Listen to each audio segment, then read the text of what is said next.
Hello student, मैं प्रभात sir आप सभी का स्वागत करता हूं एक और नए वीडियो में। और आज मैं बताऊंगा आपको क्लास 10 का chapter 3 linear equation in two variable exercise है 3.2। तो चलिए स्टार्ट करते हैं।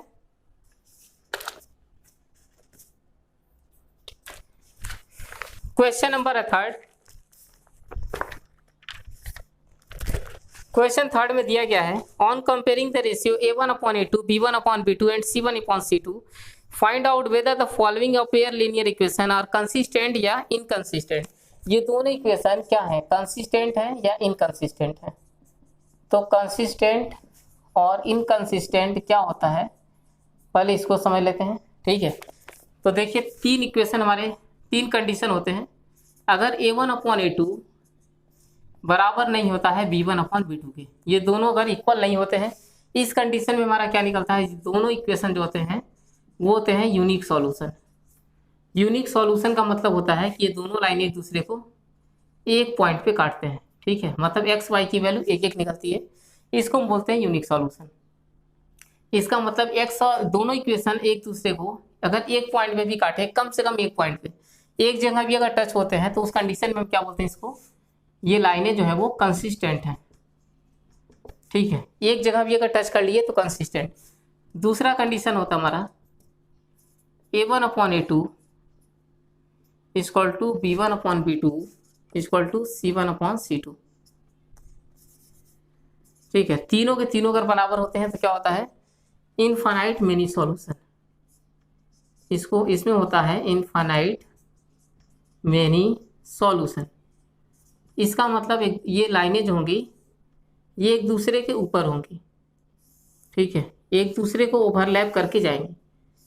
ये लाइन जा रही है, इसी के ऊपर दूसरी वाली भी लाइन जाएगी। मतलब ये लाइनें जो होंगी वो एक दूसरे को बहुत जगह काटेंगी। जितने ज़्यादा जगह काटेंगे वो क्या होंगे, फिर इनफाइनाइट मिनी सॉल्यूशन। एक जगह काटते हैं मतलब यूनिक सॉल्यूशन, एक वैल्यू निकलती है। अगर एक दूसरे के ऊपर होकर जाते हैं मतलब हर पॉइंट पे इसको एक दूसरे को टच कर रहे हैं, इस कंडीशन में एक्स वाई की वैल्यू बहुत सारी निकलती है। ठीक है, बहुत सारी एक्स वाई की वैल्यू निकलती है, इसलिए इसमें होता है इनफाइनाइट मेनी सॉल्यूशन। एक जगह टच करेंगे तो यूनिक सॉल्यूशन, ठीक है, क्योंकि एक ही एक्स वाई की वैल्यू निकली। अगर हर जगह टच करेंगे तो इनफाइनाइट मेनी सॉल्यूशन। तो यहाँ भी क्या हो रहे हैं, एक दूसरे को टच कर रहे हैं, इसका मतलब ये भी क्या होगा, कंसिस्टेंट होगा। कंसिस्टेंट का मतलब होता है टच करना। तो इसमें भी टच किया, ये भी कंसिस्टेंट, इसमें भी टच किया, ये भी कंसिस्टेंट। तीसरा वाला जो होता है वो होता है a1/a2 equal to b1/b2 is not equal to c1/c2। इसका मतलब क्या हुआ, ये दोनों लाइनें एक दूसरे के पैरेलल हैं, एक दूसरे को टच नहीं करेंगी। ठीक है, अगर लाइनें पैरेलल होंगी तो ये क्या होगा, इनकंसिस्टेंट। जब एक दूसरे को टच नहीं करते हैं तो ये हो जाते हैं इनकंसिस्टेंट। तो ये तो हो गया फंडा कंसिस्टेंट और इनकंसिस्टेंट का। अब हम आते हैं क्वेश्चन पे। तो क्वेश्चन फर्स्ट है, फर्स्ट क्वेश्चन है इसमें 3x plus 2y equal to में 5। सेकेंड है 2x माइनस का 3y इक्वल टू में 7। ठीक है, ये दिया गया है। तो इसमें हम वैल्यू निकालेंगे, पहले a1/a2 b1/b2 और c1/c2, फिर देखेंगे कि ये क्या है, कंसिस्टेंट है या इनकंसिस्टेंट है। तो a1/a2 की वैल्यू निकालें तो वैल्यू आ जाएगी 3/2। इसके बाद हम वैल्यू निकालते हैं b1/b2 की, तो b1/b2 की वैल्यू हो जाएगी 2/-3 और c1/c2 निकाल लेते हैं। ये देखिए a1/a2 और b1/b2 ये दोनों ही डिफरेंट है, मतलब ये दोनों ही अलग अलग आ गए, तो ये क्या हो गया, यूनिक सॉल्यूशन। इसमें c1/c2 की हमको निकालने की जरूरत नहीं पड़ेगी क्योंकि ये दोनों ही अलग अलग आ गए हैं। a1/a2 is not equal to b1/b2, इसका मतलब ये हो गया यूनिक सॉल्यूशन। अगर यूनिक सॉल्यूशन होगा तो ये क्या होगा, कंसिस्टेंट होगा। ठीक है, यूनिक सॉल्यूशन नहीं लिखेंगे तो भी चलेगा। इसमें क्वेश्चन में क्या पूछा है, ओनली कंसिस्टेंट या इनकंसिस्टेंट। तो यूनिक सॉल्यूशन लिख देंगे तो ठीक है, नहीं तो इसको नहीं भी लिखेंगे, ओनली हमें क्या लिखना है, कंसिस्टेंट और इनकंसिस्टेंट। इसी से काम हो जाएगा हमारा। ये हो गया फर्स्ट क्वेश्चन। सेकेंड क्वेश्चन पे हम आते हैं।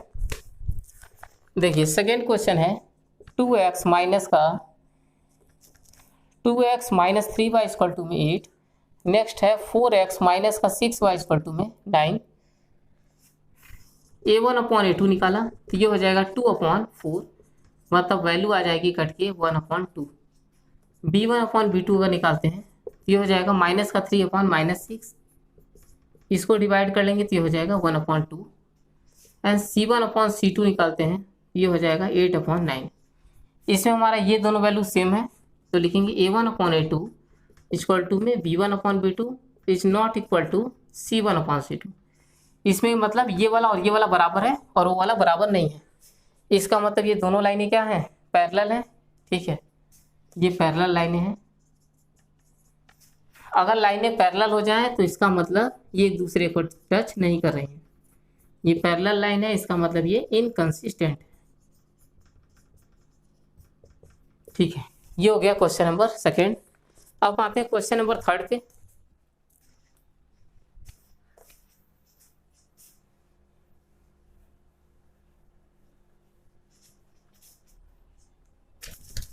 क्वेश्चन नंबर थर्ड है 3/2x plus 5/3y equal to में है 7। 3/2x 5/3y equal to 7। Next है 9x minus 10y equal to में 14। ठीक है, तो A1/A2 करते हैं। तो A1 की वैल्यू है 3/2 अपॉन A2 करते हैं। देखिए 3/2 अपॉन A2 की वैल्यू है 9।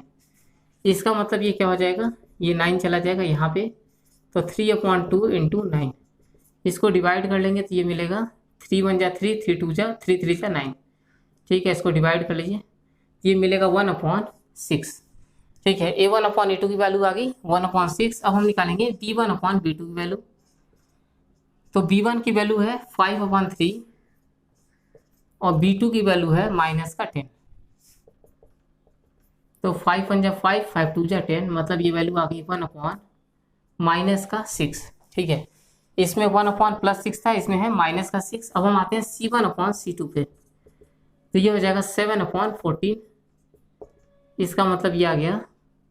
देखिए अब इसको निकालने की जरूरत भी नहीं है, A1/A2 और B1/B2 दोनों ही क्या है, अलग अलग है, तो C1/C2 की जरूरत ही नहीं पड़ेगी हमें। हम लिख देंगे A1/A2 is not equal to B1/B2। इसका मतलब ये हो गया यूनिक सॉल्यूशन, मतलब ये दोनों लाइनें एक दूसरे को एक जगह पे काटेंगी। यूनिक सॉल्यूशन इसका मतलब ये कंसिस्टेंट होगा। ठीक है, क्योंकि एक दूसरे को एक जगह पे काट रहा है। अब हम आते हैं क्वेश्चन नंबर 4 पे।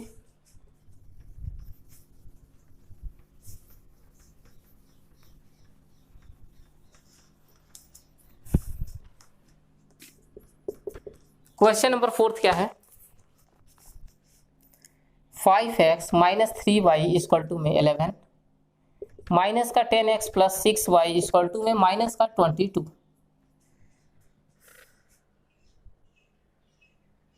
ठीक है, ये दिया गया इक्वेशन। अब हम निकालते हैं A1/A2।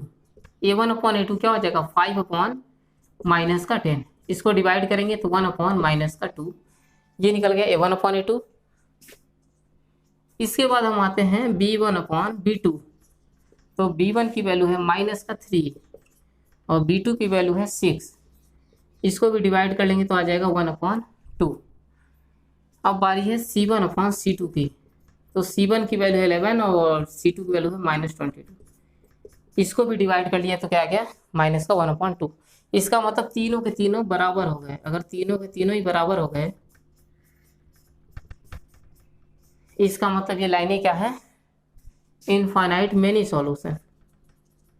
इनफाइनाइट मेनी सॉल्यूशन का मतलब एक दूसरे को बहुत जगह टच कर रही हैं। इसका मतलब ये हो गया कंसिस्टेंट। ठीक है, ये हो गया 4th वाला। अब हम आते हैं 5 वाला। टोटल इसमें 5 क्वेश्चन ही है। ठीक है, क्वेश्चन 3rd के अंदर टोटल इसमें 5 क्वेश्चन है।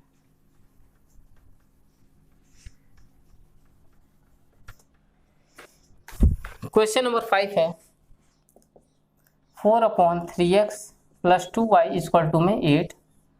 नेक्स्ट है 2x plus 3y equal to में 12। तो A1/A2 अगर हम निकालें तो ये हो जाएगा 4/3 और A2 की वैल्यू है 2, इसको डिवाइड कर लेंगे तो ये हो जाएगा 2/3। 2 से 4 को डिवाइड कर लेते हैं 2, ये मिल जाएगा 2/3। अब हम निकालते हैं B1/B2। तो B1/B2 निकालेंगे तो ये भी क्या होगा 2/3 अब निकाल लेते हैं C1/C2, ये हो जाएगा 8/12। इसको 4 से डिवाइड कर लेंगे तो ये भी क्या हो जाएगा 2/3। मतलब तीनों के तीनों आ गए बराबर। A1/A2 इक्वल टू में B1/B2 इक्वल टू में C1/C2। इसका मतलब ये दोनों लाइनें क्या हैं, इनफाइनाइट मेनी सॉल्यूशन की। ठीक है, इनफाइनाइट मेनी सॉल्यूशन का मतलब एक दूसरे के ऊपर ही है। ठीक है, हर जगह टच कर रही है, इसका मतलब ये हो जाएगा दोनों लाइनें कंसिस्टेंट।